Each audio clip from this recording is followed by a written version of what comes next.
Hello बच्चों, मैं अंकित शर्मा एक बार फिर से आपका एडू विथ होप के यूट्यूब चैनल में बहुत बहुत स्वागत करता हूं।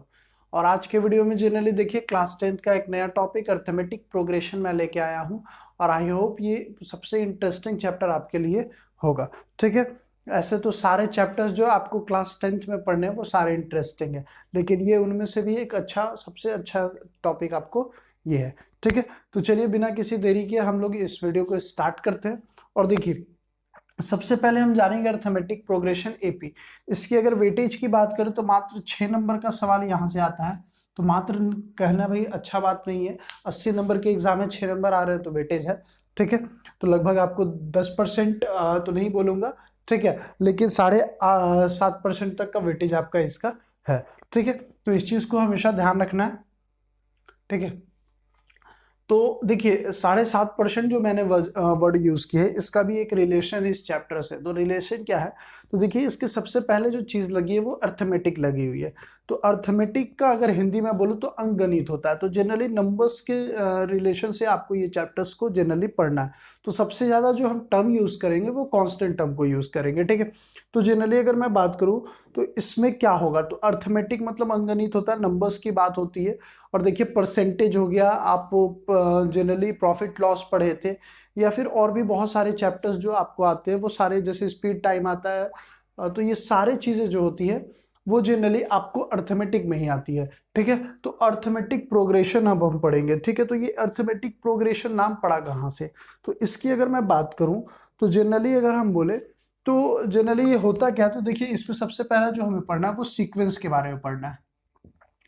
तो देखिए अगर सीक्वेंस की बात करें, जो सीबीएसई वाले बच्चे वो काफी आसानी से सीक्वेंस का मतलब समझते हैं। सीक्वेंस का मतलब क्रम में होता है। तो क्रम में क्या, तो जनरली अगर मैं बोलूं कि इसमें जो आपके सीक्वेंस हुए, जैसे मान लीजिए हम रखे हैं 2 4 6 8 10, तो इसमें जो मैंने नंबर लिखा है वो सारे एक सीक्वेंस फॉर्म में दिख रहे हैं। तो सीक्वेंस पे क्या दिख रहा है, तो हर के बीच में आपको गैप दिख रहा है। तो कितने का गैप है, तो 2 का गैप है।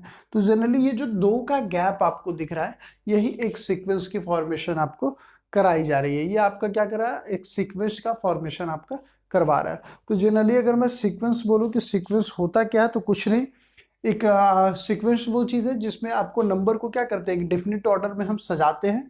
ठीक है, और उसको जब हम एक डिफिनिट ऑर्डर में सजाएंगे तो एक समथिंग रूल होगा। जैसे मैंने बोला ना डिफर बाई 2 का है, तो ये एक रूल के तरीके से काम किया। ठीक है, तो ये आपका सीक्वेंस हुआ। ठीक है, अब इसमें इस सीक्वेंस में जो जनरली अगर हम बोले अर्थमेटिक प्रोग्रेशन में 2-4 टर्म हम नए नए पढ़ेंगे। ठीक है, तो उसको देख लेते हैं। ठीक है, अब ये जो अर्थमेटिक प्रोग्रेशन आया, तो ये अर्थमेटिक प्रोग्रेशन को अगर हम बात करें तो ये क्या होता है, कुछ नहीं, ये सीक्वेंस जो सजाया हुआ है। ठीक है, तो जनरली हम लोग क्या करते हैं कि अर्थमेटिक प्रोग्रेशन में जो हम लोग चीजें सजाए हैं, ठीक है, मतलब हर एक टर्म प्रीसीडिंग टर्म से आपका क्या होगा, आपका डिफर होगा। ठीक है, तो जनरली एक कांस्टेंट वैल्यू से ही डिफर रहेगा। जैसे यहाँ 2 का डिफर था ना, तो ये एक कांस्टेंट वैल्यू से हर एक टर्म, जैसे इसके आगे वाला टर्म है ना, या मान लीजिए इससे हर एक पीछे वाला टर्म आपका एक कांस्टेंट वैल्यू से डिफर होगा। ठीक है, तो देखिए 4 है, 4 से आपका 2 हुआ तो 2 का डिफरेंस है, 6 से 4 हुआ तो 2 का डिफरेंस है, 8 से 6 हुआ 2 का डिफरेंस है, 10 से 8 हुआ 2 का डिफरेंस है। तो जनरली ये एक रूल बना। ठीक है, तो इस पूरे सीक्वेंस को एक सिस्टमेटिक वे में सजाने वाली चीज को ही अर्थमेटिक प्रोग्रेशन बोलते हैं। तो जनरली ये छोटी सी चीजें थी जो आपके बारे में पता होना चाहिए। मेन चीज हमें क्या पता होना चाहिए, ठीक है, तो मेन चीज पता करने के लिए जनरली अगर मैं बोलूँ कि क्वेश्चन आप कैसे सॉल्व करोगे, तो सबसे पहले देखिए कुछ चीजें मैं लिख रहा हूँ।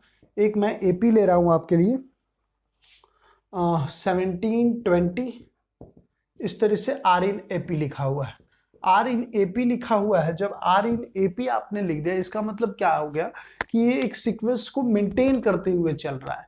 ठीक है, जैसे 8 11 14 17 20, तो अगला टर्म आपको पता है क्या होगा, कितना होगा, 23 होगा, 26 होगा, कैसे निकाल लिए। ठीक है, तो वो सारी चीजों को एपी में पढ़ना। तो आप कहिएगा सर आप आने वाले 2 टर्म को तो आप आसानी से बता सकते हैं, लेकिन आपसे पूछा जाए कि बताइए कि 20वां नंबर कौन सा होगा या उसकी वैल्यू कैसे होगी, तो आप 20 तक जोड़ तो नहीं सकते हैं। तो उसको हम एक मेथड, एक रूल के तहत उसको हम निकालना सीखेंगे। ठीक है, तो सबसे पहले कुछ कुछ चीजें मैं बोल रहा हूं उसको ध्यान रखना है। ठीक है, जनरली जो आपके टर्म्स है, जैसे ये फर्स्ट हुआ, सेकंड हुआ, थर्ड हुआ, फोर्थ हुआ, फिफ्थ हुआ और लास्ट टर्म होगा, तो उसको हम Tn से डिनोट करेंगे। किससे करेंगे? T1 से करेंगे। अगर हम लोग बोले T3, ठीक है, इसका मतलब हम तीसरे टर्म की बात करें, फर्स्ट सेकेंड और थर्ड टर्म की हम बात कर रहे हैं। दूसरी बात, यहाँ पे A1, A2, A3 ऐसे करके AN तक दिया हुआ है। तो AN तक दिया हुआ मतलब इस, अगर मैं बात करूँ T1 की वैल्यू कितनी है तो A1 है, T2 की वैल्यू कितनी है तो A2 है, उसी तरीके से Tn की वैल्यू कितनी है तो An है। ठीक है, तो इस चीज को ध्यान रखना है, इसमें कंफ्यूज नहीं करना है। ठीक है, तो T से हम टर्म को डिनोट करते हैं और A से उसकी वैल्यू को डिनोट करते हैं। ठीक है, अब देखिए इसमें एक चीज और आएगा, वो है कॉमन डिफरेंस का। किसका आएगा? कॉमन डिफरेंस का। तो कॉमन डिफरेंस कहने का मतलब कि ये जो आप निकालते हैं ना यहां से, ठीक है, तो कॉमन डिफरेंस मतलब जो डिफर कितने का डिफर है, तो आप कैसे निकालिएगा? तो हमेशा क्या करेंगे कि सेकंड वाले टर्म से फर्स्ट वाले टर्म को घटाएंगे। तो CD निकालने का फॉर्मूला है कि A2 माइनस A1 करेंगे। ठीक है, तो A2 का इस एग्जाम्पल से समझिएगा कि A2 की वैल्यू कितनी है तो 11 है, तो यहाँ हम 11 लिख दिए। A1 की वैल्यू कितनी है तो 8 है, तो 11 माइनस 8 हो गया, मतलब यहाँ पे CD हमारा मिल गया 3। ठीक है, CD हमारा कितना मिल गया? 3। ठीक है, तो इस तरीके से आप CD निकाल सकते हैं। अब थे तो CD हमारा 3 आया। ठीक है, उसके बाद क्या काम करना है? जब CD हमारे पास मिल गया तो देखिए जनरली हम जो अब काम करेंगे, अब देखिए क्वेश्चन क्या है, जैसे जनरली अब हमें मान लीजिए कि Tn टर्म, इसका हमें Tn टर्म मान लीजिए कि हमें 20वां टर्म खोजना है, मतलब T20 टर्म खोजना है। तो उसके लिए क्या करना पड़ेगा? एक फॉर्मूला आपको है, तो Tn इक्वल टू होता है A plus N minus 1 into D होता है। ठीक है, इस पे हम किसी भी AP का टर्म खोज सकते हैं, मतलब अगर T20 बोली जाए वो भी खोज सकते हैं, T50 बोली जाए वो भी खोज सकते हैं, बस आपके पास एक सीक्वेंस होना चाहिए। तो हमारे पास तो सीक्वेंस है, जैसे मान लीजिए कि अगर ये पहला, तो ये पहला टर्म, दूसरा टर्म, तीसरा टर्म, चौथा टर्म, पांचवा टर्म। अगर हमें मान लीजिए कि 8वां टर्म निकालना है, मतलब T8 निकालना है, क्या निकालना है? T8। तो T8 निकालने के लिए क्या करना पड़ेगा? तो देखिए यहाँ पे सिंपल सा हम T8 रख रहे हैं। तो मैंने बताया था जो पहला टर्म होगा वो A1 कहा जाता है, तो इस A का मतलब ही पहला टर्म होता है। तो यहाँ पे अगर A की वैल्यू 8 रख दे तो कोई दिक्कत नहीं है। हमें जो टर्म निकालना है, तो कौन सा टर्म निकालना था? 8वां।